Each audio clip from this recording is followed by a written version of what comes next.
Welcome to Clinical Trialblazers, a podcast from Parexel Biotech, where we explore the human stories behind breakthrough clinical research.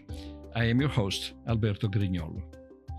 Today, we're joined by Kerrie Brady, a biotech founder, executive, and a board member with a remarkable career. Kerrie has held multiple leadership roles across the pharmaceutical and biotech industries. She currently serves as the chairperson of Neurocentrx Pharmaceuticals and as an independent board member at Asklepion Pharmaceuticals and Invea Therapeutics.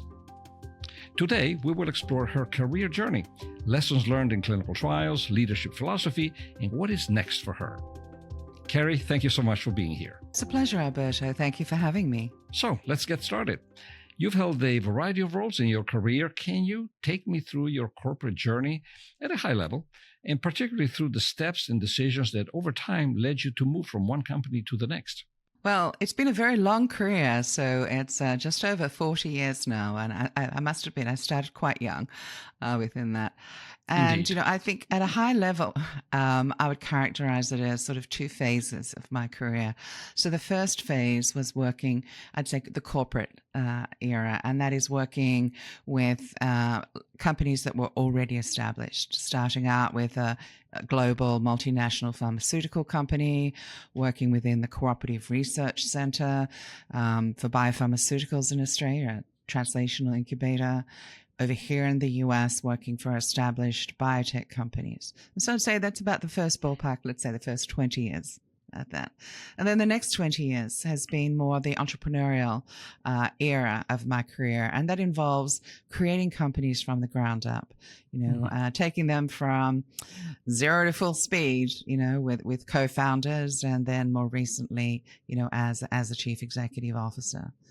What's motivated me or the decision making at the time for change, there's been a lot of changes, but I think the key theme has been, a really truly desire to bring better therapies to patients. I originally trained as a pharmacist. I spent part of my training working in hospital and clinical community pharmacies, and seeing patients at firsthand really does make an impression on you. And so within the industry, I see the ability to bring better therapies to help treat patients.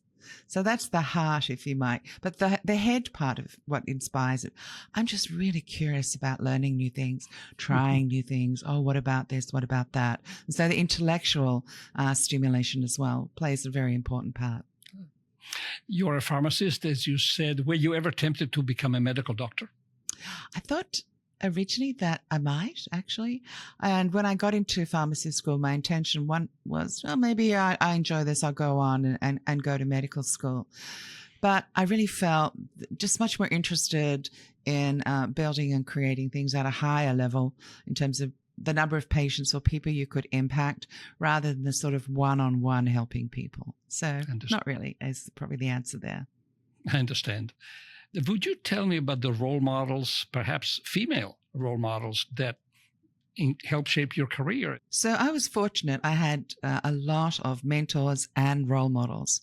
And I think they play sort of different but also very important parts. People were very generous with me, particularly during my early entrepreneur years, of being supportive and guiding and giving help without asking for much in return. And so I try and pay that back now moving forward. I think role models is a very important thing that young people can see in themselves where they, could go. And I think here, particularly as a female executive, for me, it was important to be able to see other women who were, in senior levels in that stage of the companies and say, oh, if they can do it, then I can too. I think with regards to sort of true mentors, again, very important. And some of the key things that you learn from the very good ones is building resilience. In our industry, there is always going to be a lot of challenge, a lot of risk, and we know that with risk, can be failures. And what can we learn from that? Rebuild, refocus, pivot, going on. So that's a really key thing that I have learned from not my mentors, but now real life experience as well. Are there any names of mentors that you would like to cite as having been particularly influential in your career? Yes, there's been a lot. I don't want to offend anyone by not citing them, with that. Always a risk. It's always a risk. I would say in most recently, the chairman of the board we had at Therapeutics, Brent Saunders, was just fantastic.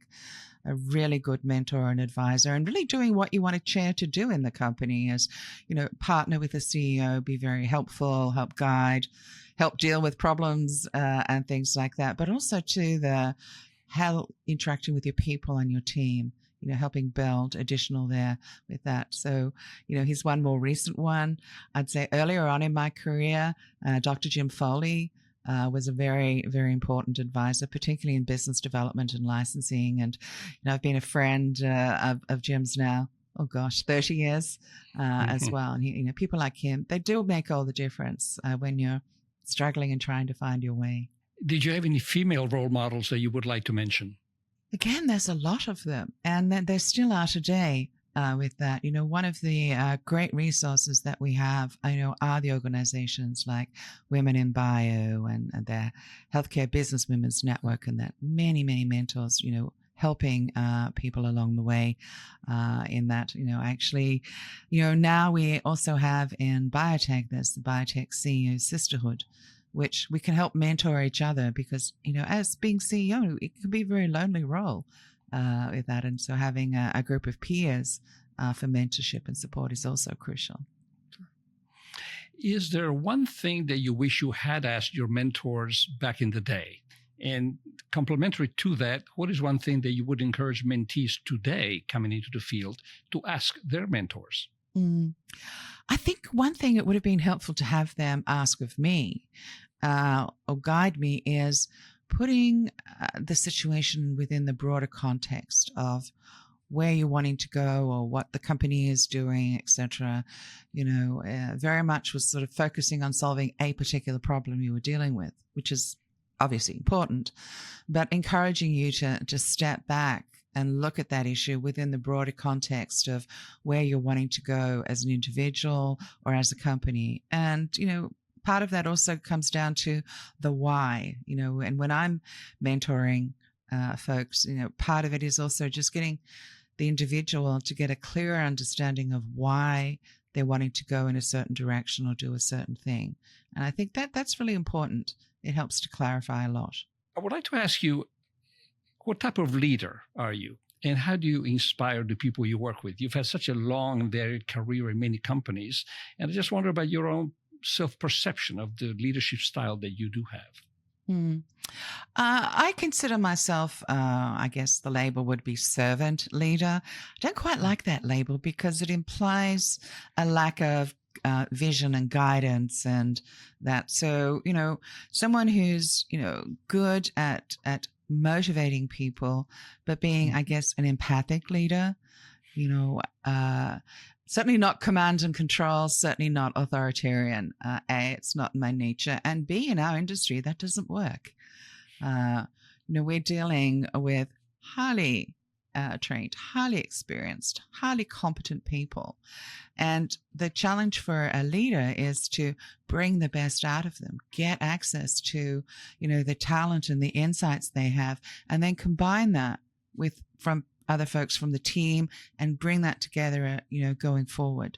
And giving the team to have the reason to trust you as well, that you're going to be transparent, that you're going to be fair.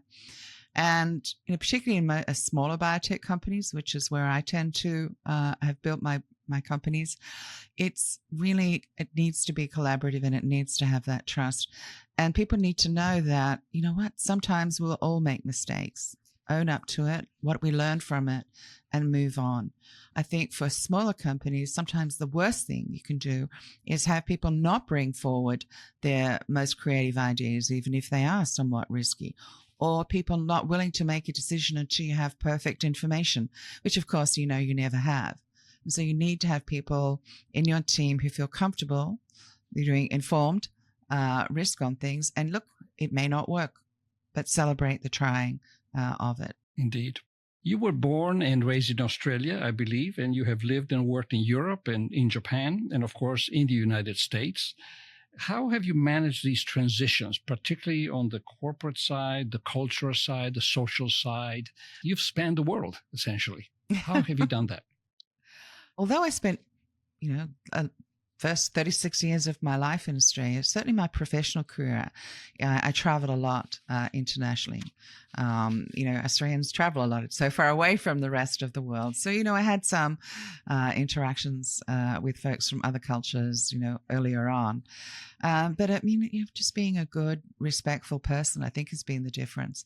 It's interesting, a lot of it comes down to sometimes just language and idiom and things. I still actually get surprised here in the US, and I've been here 25 years. Mm-hmm. Some of the sayings, I remember once one of my team members was telling me that dealing with a situation was like shooting fish in a barrel. I thought, I didn't know if that was a good thing or a bad thing. To me, it would seem pretty messy if you shot the fish in the barrel. So you can laugh about these things as well. But there are differences in culture, certainly in business, in terms of, I'd say that the tempo and the nature of business deals, for example. So in the US in particular, we tend to jump pretty quickly into, once if we think we have an alignment about, yes, we would like to work together on, say, a licensing deal. Jump in pretty quickly to, okay, well, let's get the head of terms together and jump into the legal. Particularly in Japan, it works very differently, spending a lot more time up front, building the relationship, making sure there's truly a shared understanding of what each of the parties is wanting to do and to get out of it, and then to move to documentation. Interestingly, end to end, it's about the same amount of time, but it is just a different rhythm within that. So, from my experiences, I'd say the Europeans are probably in the middle with that. Again, very heavy on relationship focus. Obviously, key business, but relationship focus, because let's remember here, and when we're doing deal making with in our biotech industry, whether it's for the licensing of an asset, or if you're an investor, investing in the company, these are long-term relationships that we're investing in, hopefully. Have you found it useful, or have you tried to learn other languages to be able to communicate with colleagues in their own language over time? Yes. One of my, a mentor I had when I was working within Rhône-Poulenc, multinational company, he said to me, it's a sign of respect that you at least try and learn even a few words of their language. So I had learned French, I've learned Italian, I've learned some Japanese, I've learned Spanish. I get my Italian and Spanish mixed up all the time. But anyway, enough to be able to say, hello, my name is, nice to meet you. Yes and no, thank you. There's something about us as humans that when we hear somebody's voice in our own language, we get more of a sense of them, But back to my mentor, it's a sign of respect that I took the time to try and say something to you in your language. Switching gears a little bit, obviously you've worked with a lot of companies in very senior roles, and you've dealt with boards of directors, and you are a member of several. What is your personal view on being a member of a board of directors? What would you say to someone who aspires to be a member of one board or several boards for that matter? Being on the board of a directors is both an honor and a privilege, and it's a big responsibility within that. And, coming to it with the view that, you're doing this as a service, I think is important for your mindset. Fiduciary duty, there are legal ramifications with that, and you do play a very important role in the company. My very first board, I was still CEO of Therapeutics when I was invited to join the board. And, I obviously got permission to do that. What I found is being a board member made me a much better CEO with my board because you can see it from the board members' point of view. They're not living the company every day. You've got to make sure you provide appropriate context, that you really use your board appropriately, get their input into helping make some of the really difficult decisions. I think the ideal is, a CEO and his team or her team have, done the required work to come up with proposed way forward. And then you get the board to pressure test with you.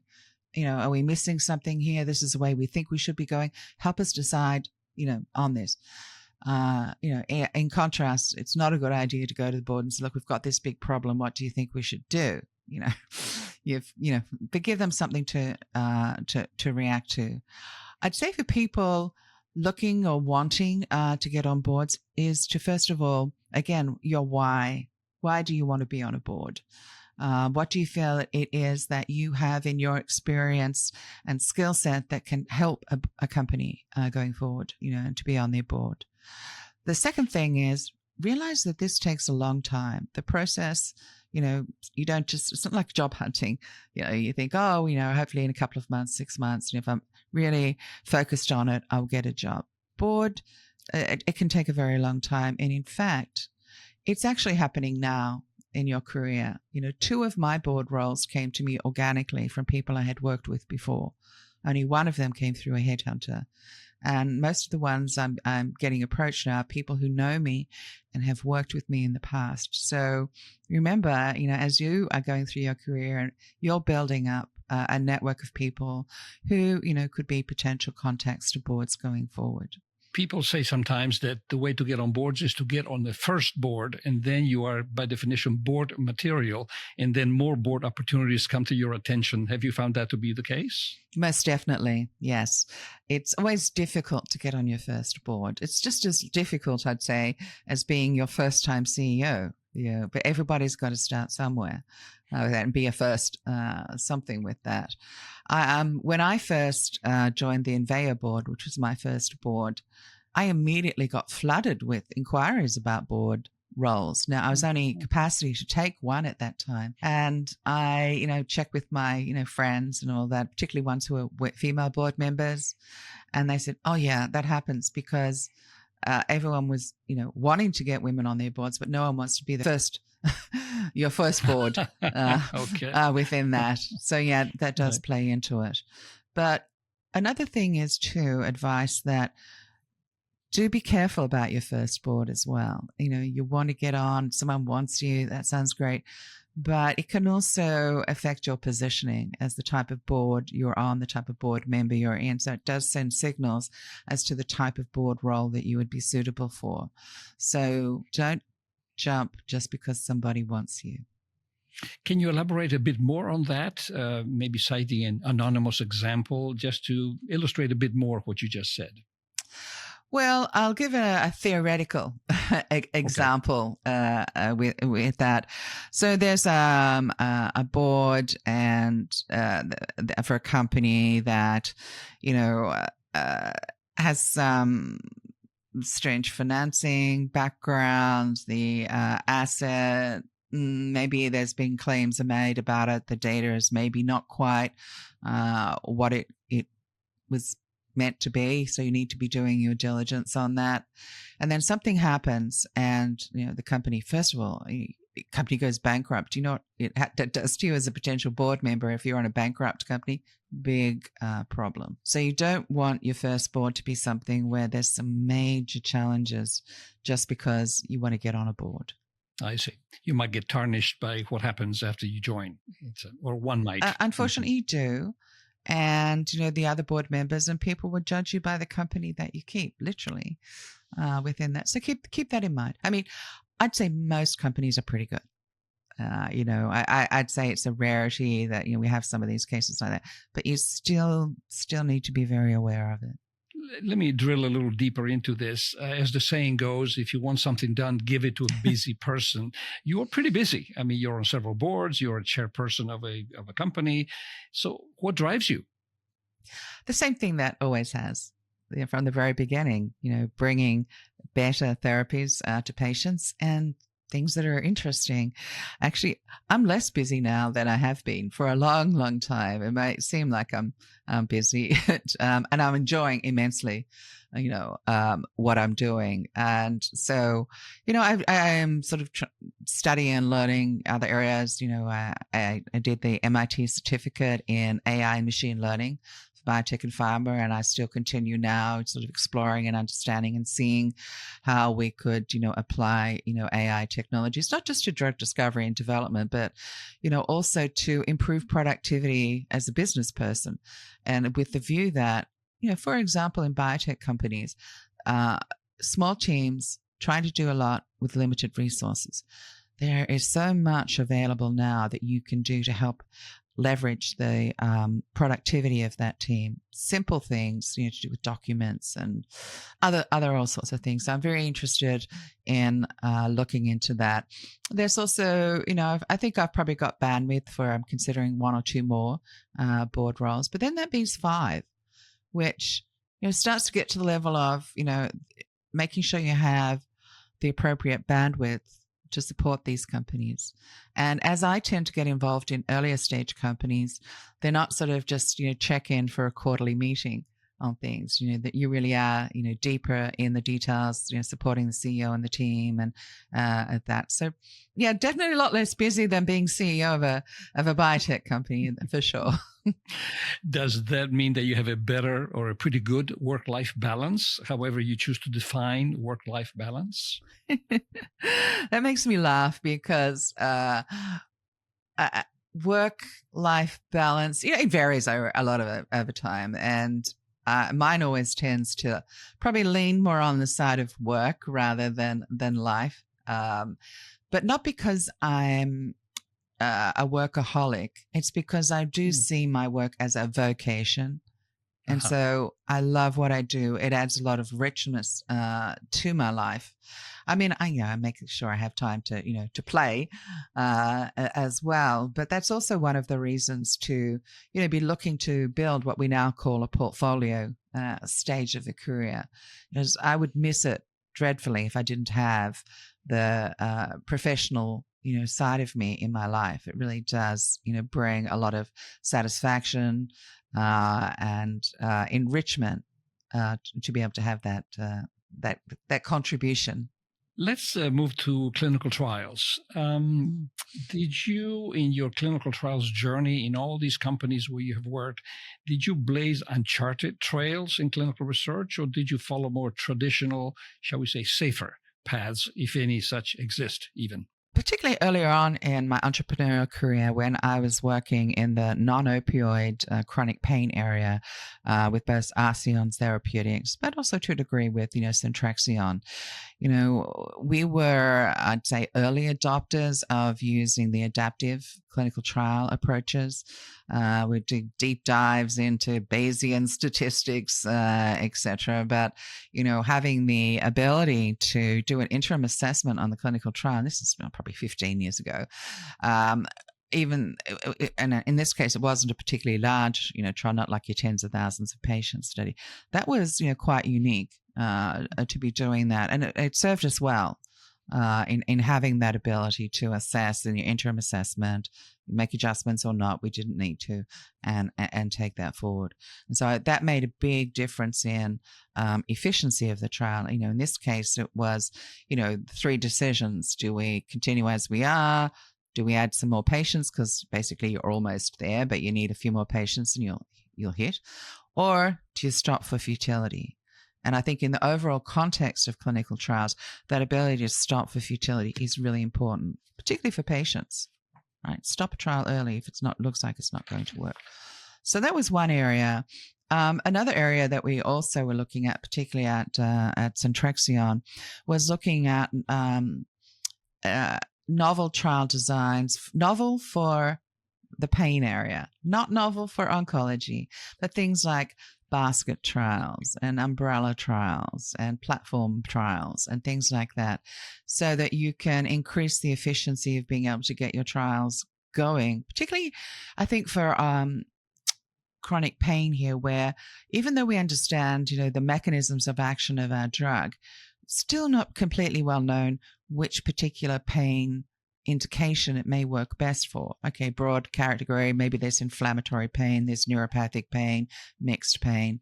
But with a sort of basket trial earlier on, in your phase 1A, 1B, 2A studies, you can have a mixture of those types of patients, look for the start of a signal, and then expand the group out where you're starting to see something. Rather than the state of the art at the time was, we think it's good for inflammatory pain, we'll throw it at osteoarthritis. You know what? It may be another indication was much better for you to start with. And so I that was very instructive and a good way of looking at it. it's interesting that the appetite for innovative trial designs varies a lot by therapeutic area.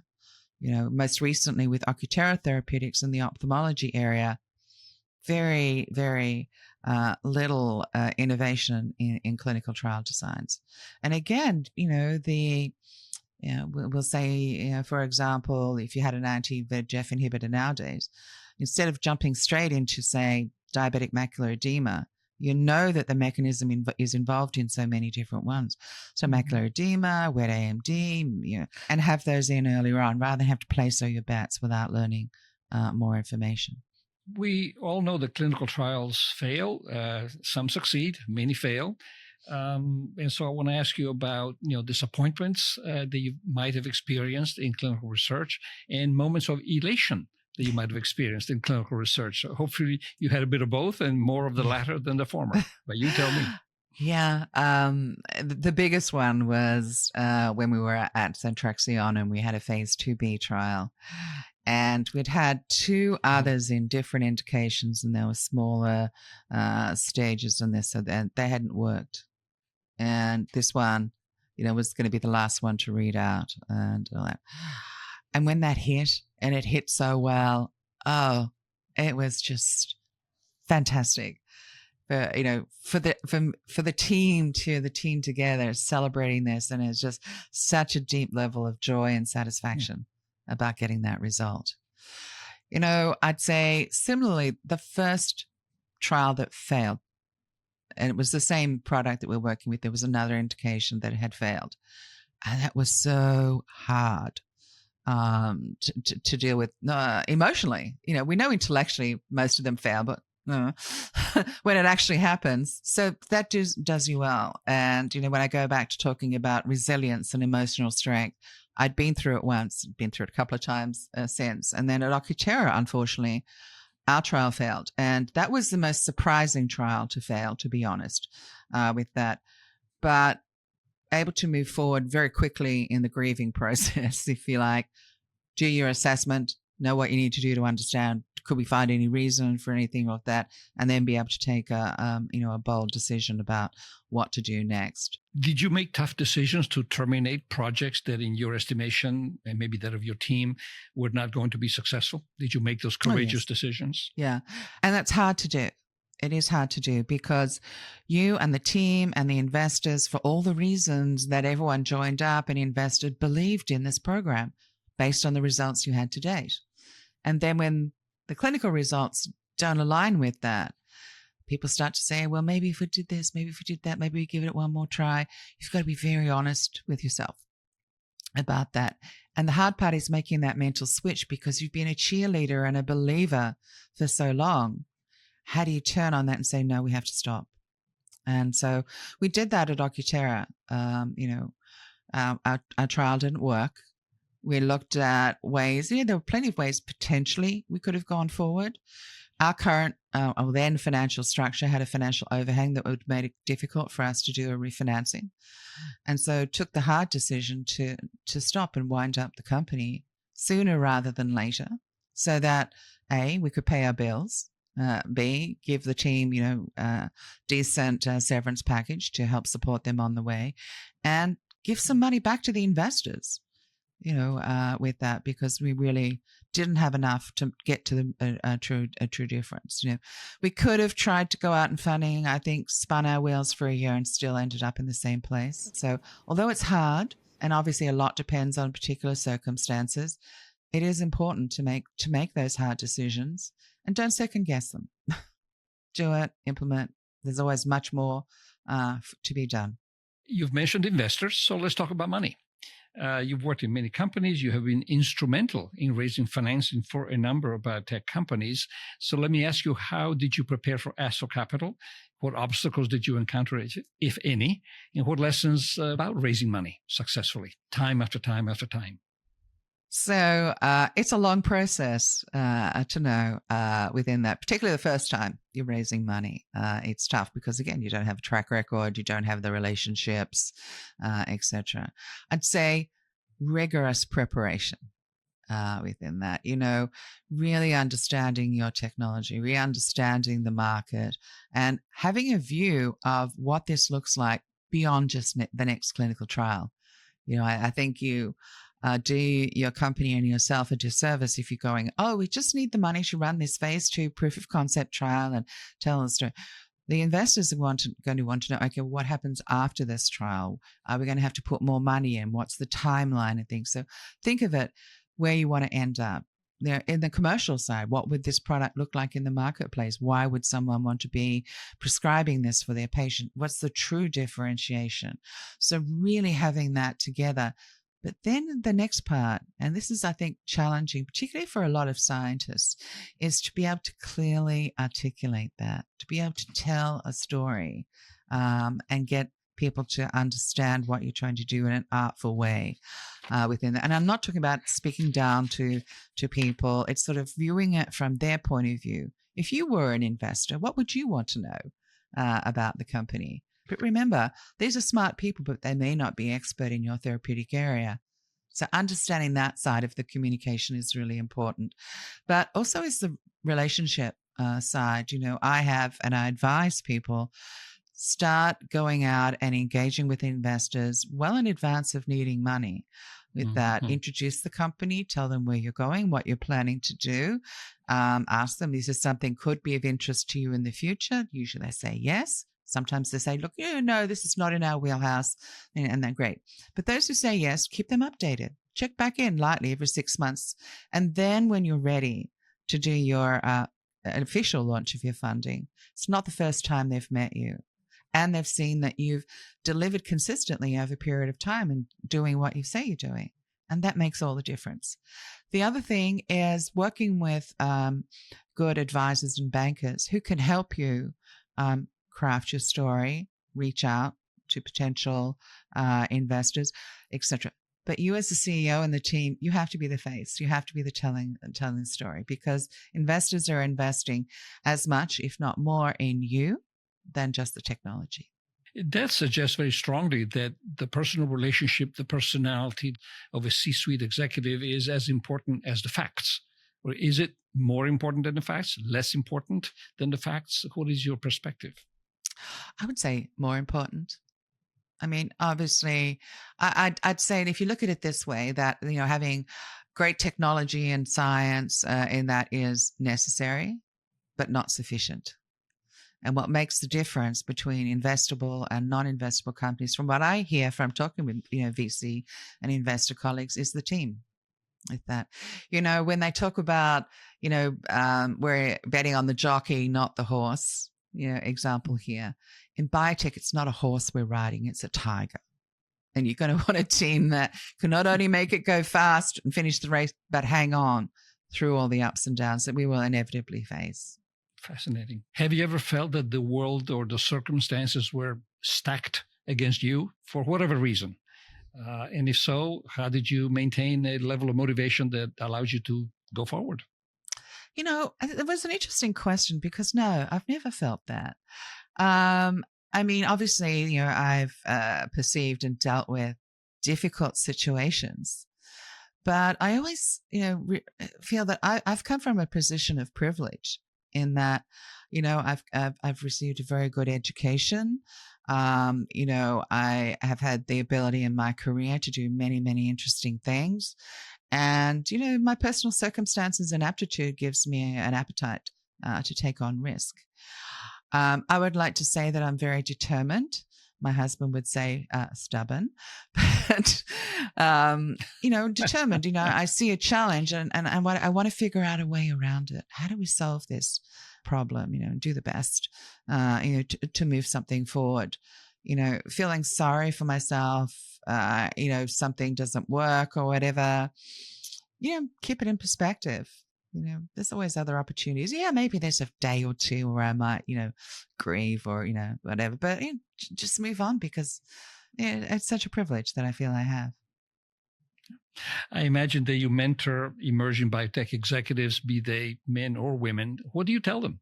a lot of the things that were told to me, and coming back to keep the bigger picture in mind, the bigger goal in mind, where you're wanting to go forward. Build that resilience, because it's not if something happens, it'll be when something happens. And sometimes there are a lot of things more, I guess, at a senior level that are sort of unwritten things about, how to behave or how to handle a situation. I think particularly for, new CEOs, I see, that you can study a lot, you can take all the courses, you can do all that, but it's like an apprenticeship. You have to actually be in the role. You learn on the job through that. And, you're not going to be perfect all the time.